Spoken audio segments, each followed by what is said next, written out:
વૃદ્ધાવસ્થામાં આરામથી જીવવા માટે મહત્વની ટિપ્સ. તમારી વહુના કામમાં દખલ ન આપો. ઇચ્છિત વસ્તુ ન મળે તો ગુસ્સો ન કરો. ખાવા પીવામાં સંતુષ્ટ રહો. તમારી મનોકામના પૂર્ણ કરવાનો પ્રયાસ ન કરો. સમયાંતરે પોતાને યોગ્ય આરામ આપો. ઓછું બોલો. તમારા પરિવારની સમસ્યાઓને બીજાની સામે રજૂ ન કરો. ખુશ અને સ્વસ્થ રહો. પ્રભુનું સ્મરણ અવશ્ય કરો.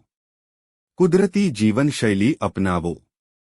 તમારી સંપત્તિ વિશે વારંવાર અભિમાન ન કરો. તમારા ઘરે આવનાર વ્યક્તિને તમારા ઘર વિશે ખરાબ ન બોલો. તમારા સ્વાસ્થ્ય મુજબ ઘરના કામમાં સહકાર આપો. વૃદ્ધાવસ્થામાં દુઃખને કર્મનું ફળ માનીને આનંદથી સહન કરવું. દરેક કામ તમને પૂછ્યા પછી જ થશે એવી આશા ન રાખો. તમારી વહુના કઠોર શબ્દો સાંભળ્યા પછી શાંત થાઓ અને જવાબ ન આપો. તમારી પુત્રવધૂ અને તેમના બાળકો સાથે પ્રેમથી વર્તે. યોગ્ય આહાર અપનાવો. વૃદ્ધાવસ્થામાં જ ખોરાક ખૂબ જ મહત્વપૂર્ણ છે. તમારા આહારમાં પૌષ્ટિક તત્વોનો સમાવેશ કરો અને વધુ પડતા તેલ, ખાંડ, મીઠું અને ચરબીવાળા ખોરાકને ટાળો. સ્વસ્થ વર્તન વિકસાવો. સ્વસ્થ વર્તન જાળવી રાખવા માટે નિયમિત ઊંઘ લો, તણાવ ઓછો કરો, તમારા સામાન્ય સ્વાસ્થ્યની કાળજી લો અને નિયમિત ચેકઅપ કરાવો. મોર્નિંગ વોક ખૂબ જ જરૂરી છે. નિયમિત કસરત કરો. વૃદ્ધાવસ્થામાં વ્યાયામ ખૂબ જ જરૂરી છે. તેનાથી શરીરનું માળખું મજબૂત રહે છે અને સ્નાયુઓનો દુરુપયોગ થતો નથી. નિયમિત કસરત કરવાથી વૃદ્ધાવસ્થામાં સાંધાનો દુખાવો પણ ઓછો થાય છે. ધ્યાન રાખો કે બધું ભગવાનની કૃપાથી જ પ્રાપ્ત થયું છે. આપણે ખાલી હાથે આવ્યા છીએ અને ખાલી હાથે જ જવું પડશે.